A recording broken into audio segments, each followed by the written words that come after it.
नमस्कार, मेरा नाम है अभिनव तोषांशु पांडे और आज हम बात कर रहे हैं यूनिट डिजिट या फिर इकाई के अंक की।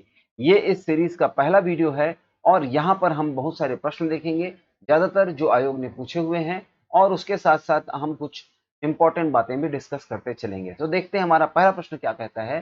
पहला प्रश्न का कहना है कि ये जो इतनी लंबी संख्याओं की श्रृंखला है, इसके इकाई के अंक में क्या आएगा? अब हम ये देख सकते हैं कि अगर मान लिया जाए कि मैंने आपको 12 गुणा 15 ये प्रश्न दिया हुआ है, तो आप जानते हैं 12 में 15 का गुणा करेंगे हमको क्या मिलेगा?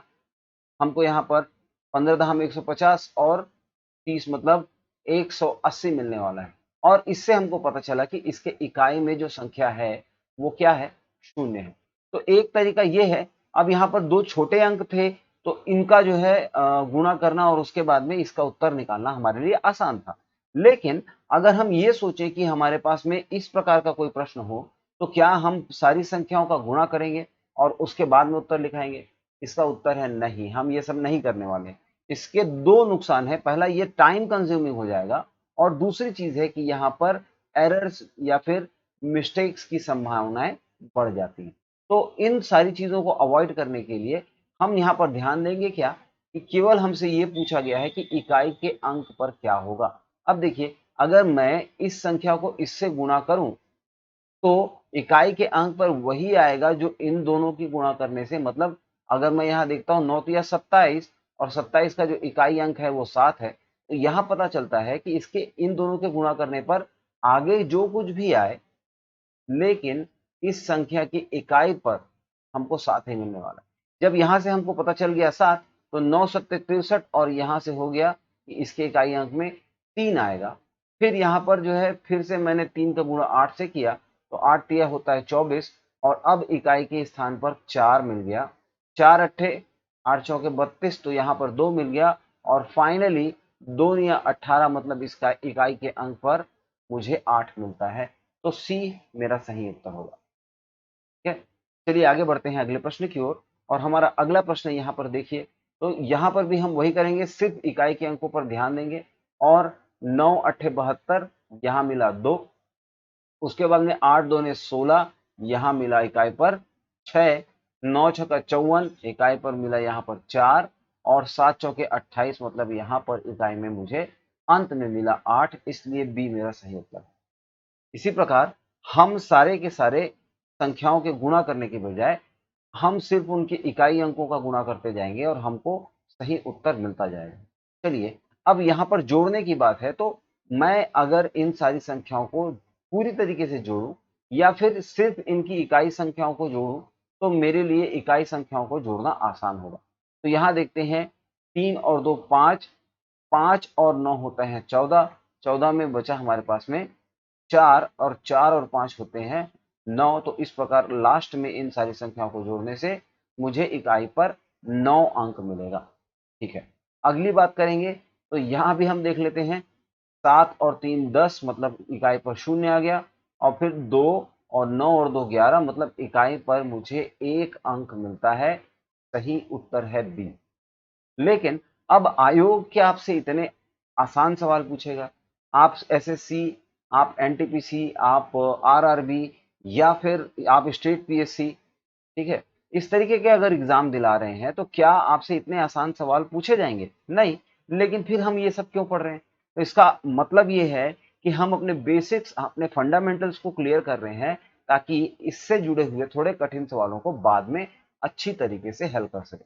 अब यहाँ पर देखिए कि इतनी बड़ी संख्याओं में अगर मैंने फिर से इकाई के अंकों को देखा तो यहाँ पर क्या होगा, 9 अट्ठे 72, फिर 2 मिला, 2 तिया 6, यहाँ 6 मिला, 6 शून्यम 0, यहाँ 0 मिला और 0 तिया 0 होता है मतलब यहाँ पर 0 मिला।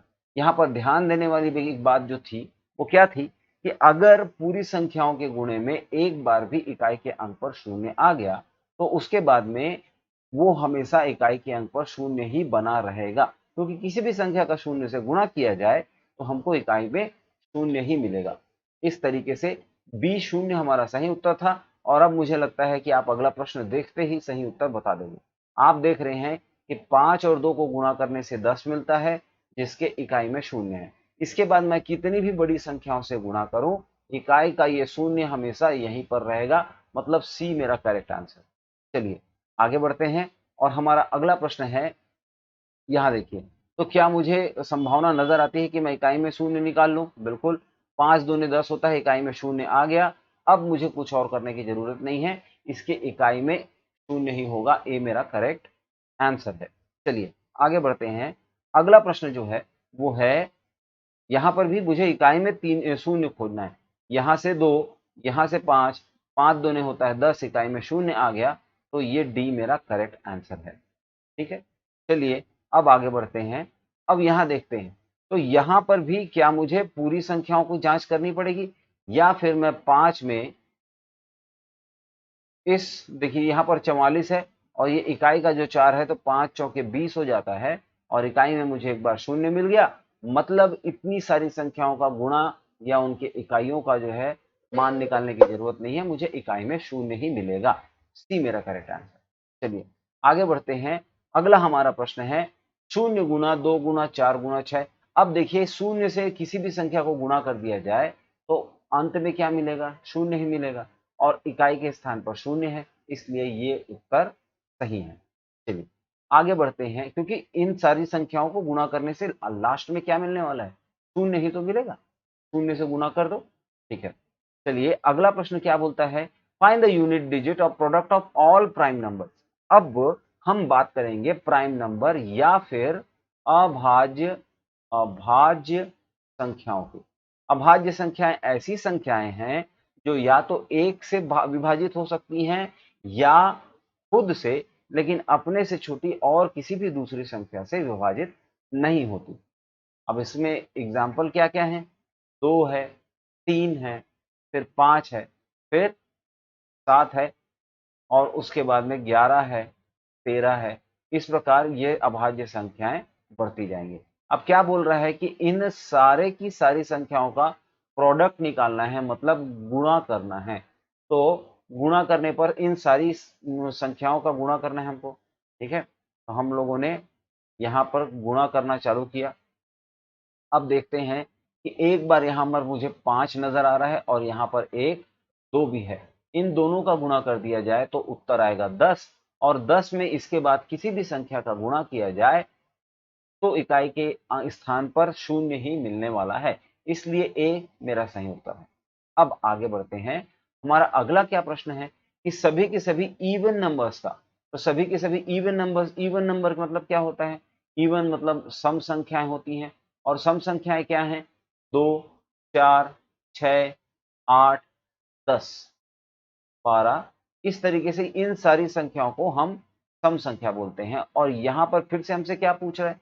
प्रोडक्ट पूछ रहा है, मतलब इन संख्याओं का हमको गुणा करना है। अब देखिए यहाँ पर एक संख्या है हमारी 10, और 10 की इकाई अंक में आता है 0। इसका मतलब ये है कि इसके बाद में आप कितनी भी संख्याओं का गुणा कर लें, इसके इकाई अंक में हमको 0 ही मिलने वाला है। डी 0 हमारा सही उत्तर है। चलिए अब अगली बात करते हैं। हमारा अगला प्रश्न क्या है?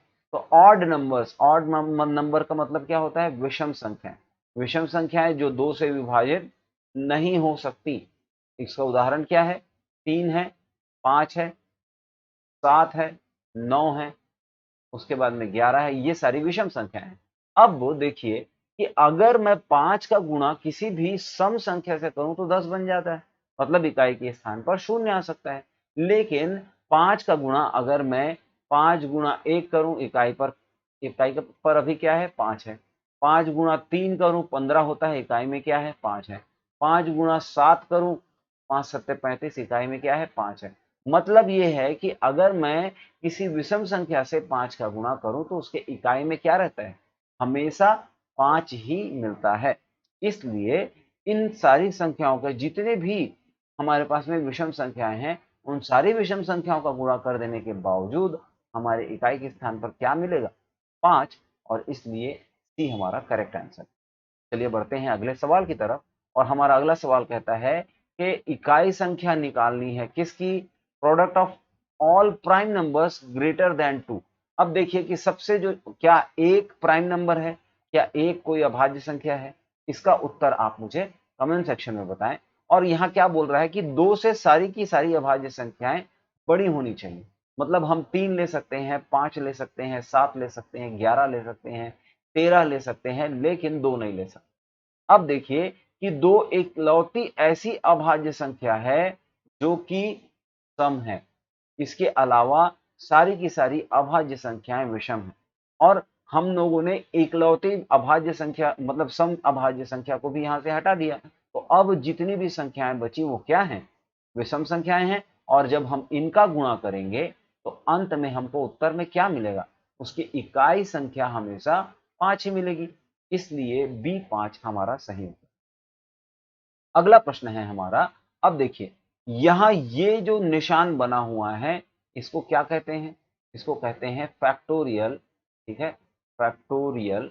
और फैक्टोरियल का मतलब क्या होता है? फैक्टोरियल का मतलब होता है ऐसी संख्या, देखिए जैसे मैंने कहा 5 का फैक्टोरियल, तो 5 का फैक्टोरियल हो जाएगा 1 गुणा 2 गुणा 3 गुणा 4 गुणा 5। ठीक है, अगर मैंने 7 का फैक्टोरियल बोला तो हम क्या करेंगे? 1 गुणा 2 गुणा 3 गुणा 4 गुणा 5 गुणा 6 गुणा 7। इस प्रकार से अगर हम लोगों ने कहा कि n का फैक्टोरियल क्या होगा, तो n का फैक्टोरियल कैसे निकालेंगे? हम n के फैक्टोरियल के लिए 1 गुणा 2 गुणा 3 गुणा 4 और ये सारी संख्याएं कहां तक जाएंगी? n तक जाएंगी। तो इस प्रकार हमको फैक्टोरियल के बारे में पता चल गया।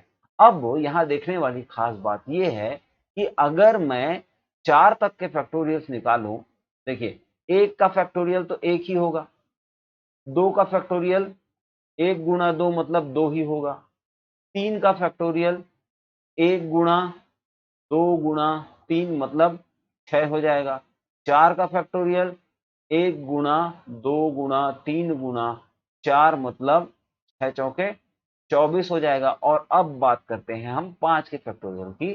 तो यहाँ देखिए 1 गुणा 2 गुणा 3 गुणा 4 गुणा 5।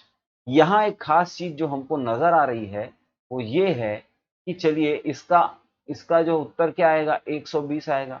240 24 पंचे 120। लेकिन यहाँ देखिए एक बार 5 का गुणा यहाँ पर 2 से हो गया।